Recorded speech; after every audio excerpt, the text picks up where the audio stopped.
Okay, so you will have 15 minutes and you can get started whenever you're ready. Okay. Hi, you guys. How are you today? Good. How you Awesome, doing? awesome. Happy Friday. Happy Friday indeed. So tell me a little bit about why you decided to become involved with the show. Amelia. Well, for me, it's because it's like a once in a lifetime opportunity. I mean, it's one of those things where you think you get presented an opportunity and you don't want to let it go by the wayside. And I said, let me go through with this and let's see how far I can go. And if I can get on the show, I'll worry about things then. And we were lucky enough to get on and take advantage of an unbelievable, incredible experience to visit New Zealand and be among some incredible humans. Yeah, and basically he's the one who tried out for season one with another buddy, and it didn't work out for them. And then he got asked to try out for season two, and I happened to it kind of fell in my lap with him, and it was definitely once in a lifetime experience. Definitely worth it. And what would you both say was the biggest challenge about being on the show? Honestly, I would say the biggest challenge was maybe being away from home the whole time. Outside of that, I enjoyed every minute out there. But the biggest challenge, not having enough nutrition the entire time. You get hungry, you get tired. It's not your typical normal day. So that was a challenge. Yes, Sammy, great question. I'll tell you for me and for us, I think being from like the city, I mean, the biggest challenge was everything. We had to navigate without GPS, so we had to crash course ourselves. I mean, we're a good team, and we had to get mapping experience, how to read the map, how to read a compass. We had to like figure out who do we know that have camping equipment and the gear. I mean, we had to like pretty much within a short period of time learn about also starting a fire. I mean, the only way I started fires was with matches. I mean, this was like no matches. Like you have to use a tool. I forget the name of it right now, but Yeah. so the pressure of having to, when they say you got to survive. I mean, we didn't even have the experience coming in to be able to forge our own food and cook. Start a. So I mean, it was challenging from the start, as well as so the gear. I mean, and also, I mean, I have experience in ultra marathoning, but that's with my own body weight, and I have my nutrition, my stuff. Here, I was carrying a 40-pound backpack. I never, so I kind of underestimated what hikers actually go through. But so in general, it was so much for us to tackle, but we loved it. I mean, we learned and we had so much fun. We didn't take any challenge. We looked at obstacles as a way to just move forward and learn and just enjoy the fact that we're in New Zealand, enjoying that country. It was incredible.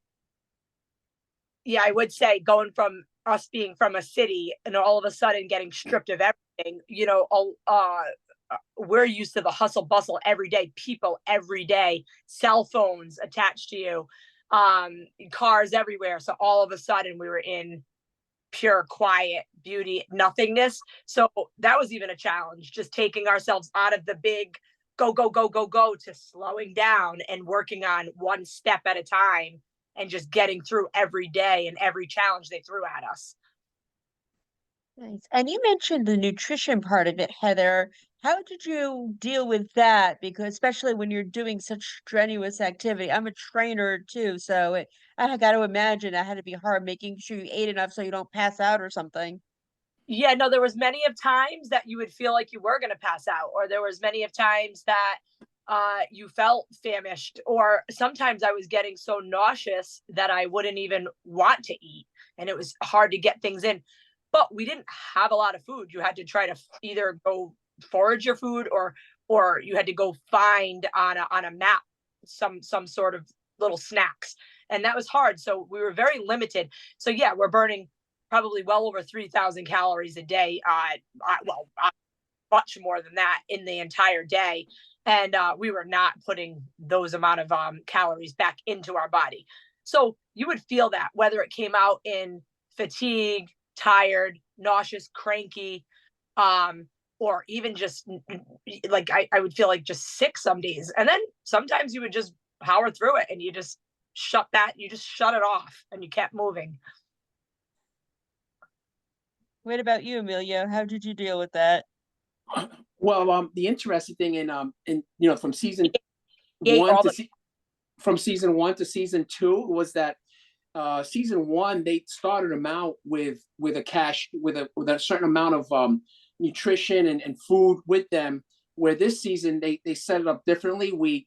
They make it so that you can go for caches of food, of nutrition along the race route, and you have to decide whether you want to not deviate and waste time because it was way off the course, or do you continue on and decide on foraging or do something else as the race progressed. But early on, being in New Zealand, we realized that the terrain was going to be brutal, like you said, that the calories you were going to expend, it was going to be so much with the challenges. So we opted to, we said we didn't care that we were going to maybe lose time to go get the caches, but it was important for us to go after those caches so that we were going to have the nutrition to keep us going. Because I mean, we didn't know if wherever we were going to end up, if we were going to be able to forage food or go fishing. You know what I mean? So we wanted to go. It's one of those things where they say, go where there's something there. Like if there's food there, go there. The other one was an unknown, so we decided to making sure that we were going to get those cash and supplement ourselves that way, just in case. And tell me a little bit about the preparation that you did to get on the show in the first place. I know you said that you were initially going to be on season one. Did you watch the season so you got a better idea of how to prepare? we sorry, Yeah, well, what happens is you really don't, you cast and you go through the whole process and you never really want to put your life on hold. These things kind of never, it's like a shot in, once in a, and as it started getting closer, I was letting Heather know, like, hey, I think this is getting serious. Like they're saying we're down to like 20 teams and, 10. So, you really never, I mean, we train together, we run, we do races. So we're fitness wise, we were prepared in that sense. But in terms of all the other stuff, once we found out that we were going to be on, that's when we started making our schedules to start going to the woods and practice and just start researching and we just put our brains together and divvied up what we were going to practice. I started with the compass and the mapping, and she started with the foraging, and we also had to build shelter. I mean, no tents, so we had to set up the tarp and with poles just in case there's no trees. So it was, we crash course. I would say maybe about 3 weeks of just getting out and trying to get as much simulation to what we were going to be up against in New Zealand. Yeah, physically, like he said, I run a gym and he's an ultra marathoner. So training wise, we had always been training. But for me, I had a surgery. I had to have some breast removed right before about a month and a half before we left for the show. So Yeah. I had healing to do. And in the meantime, also out there still trying to stay our fitness level, but that our baseline is pretty good. So just keeping that. But yeah, we definitely crash coursed doing all of our foraging and all that kind of stuff. But I think we did we got it together when we got out there. After a couple of days, it just felt like instincts kicked in. Natural instincts just kick in. You just do what you got to do. I guess that's how humans are actually bred. We just get so spoiled with everything that we have around us. Are you okay now, Heather, after your surgery? You're okay, right? Yep, I'm good now. It just was everything hit right before, and literally then this fell in my lap, and I'm like, hey, it was one of those, you live once and anything can happen. I was still waiting for results, and anything can happen. As that was a big kind of a call for me, like a wake up call. Wow, anything can happen. So you know what? You don't pass up any kind of opportunity like this. This is once in a lifetime. It kind of fell in my lap. So I went with it, and we just kept bing, bing, bing, making every step of the way. And it's the best thing I did in my life, I'm gonna have to say, besides raising my son. Obviously, everybody says that about their children, but other than that, this was by far one of the best things I've ever done in my life. Amazing. And what would you say was your favorite memory overall of all of it? Well, that's a tough one. Amelia, you can go first. Well, for me, it was definitely life changing. New Zealand is incredible. It's an amazing place. You have glaciers, you have beautiful oceans. I mean, the place is just, the scenery is breathtaking. It's like being in something like that for 24/7. I'll just, it's always going to have a place in my heart, because I don't know when I'll go back, but for rest assured, like there's a yearning to go back to that place because of just how beautiful it is, and relaxing, and so many things you can do and be in the outdoors. What is the biggest memory, and we only touch the surface, where from in New Zealand, like there's so much out there to see and explore, and I mean it was an incredible experience.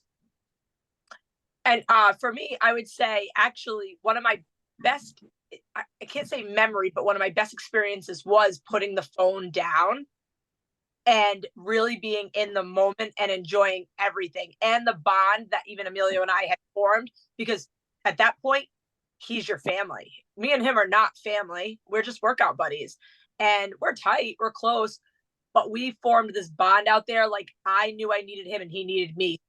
You even if you get tired and you bicker and you banter and you fight, you had to form this bond, because at that point he was my blood, he was my family in the moment. So I really, really, really appreciate what we built out there, and I liked the fact that we could put the phones down and actually enjoy every moment. And also the race, and meeting all the racers was, that first day after, we were, no one knows who's who, blindfolded in certain, like no one can, where we're all in the same area, but we can't see each other. And, and then to finally, meet that day was like, for me, like awesome, to like all of a sudden you're sizing everybody up. And that was a very, very awesome experience to go through. And then you realize, like, wow, this is gonna be unbelievable. And it was. Amazing. Well, you both did so incredible. I'm so proud of you both. Congratulations. And I can't wait to talk again soon. All right. Absolutely. Yeah, and yeah, perfect. Thank you. Thank you, Sammy. Thank you so much. Talk soon. Have a good Have a weekend, one. guys. You too. When we're gonna Thank see, you. is this gonna be on? It's gonna be posted, or we're gonna be able to see the publication? Absolutely. It'll be on Yeah. tvgrapevine.com. I'll send you a copy. Beautiful. Great. Thank you. Thanks. Bye. Bye-bye.